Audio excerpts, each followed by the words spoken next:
కూడా మొహాన పడతావేంటి మావయ్య? ఇది మన కుటుంబం అని చెప్పానా లేదా? కుటుంబ సభ్యుల మధ్య ఎవరైనా మొహాన పడతారటండి? కూర్చో. రేఖ, ఆ పెసరట్లు ఇలా అందుకో.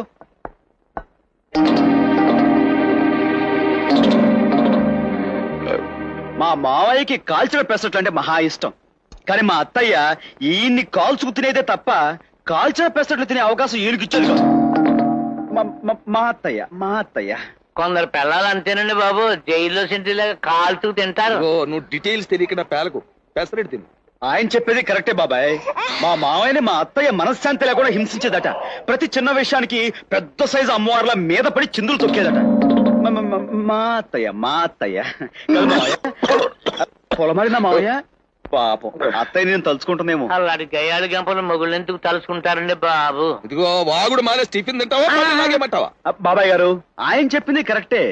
ఎక్కడో మా చాముండేశ్వరి అత్తయ్య లాంటి నిండు మనసు గల ఆడ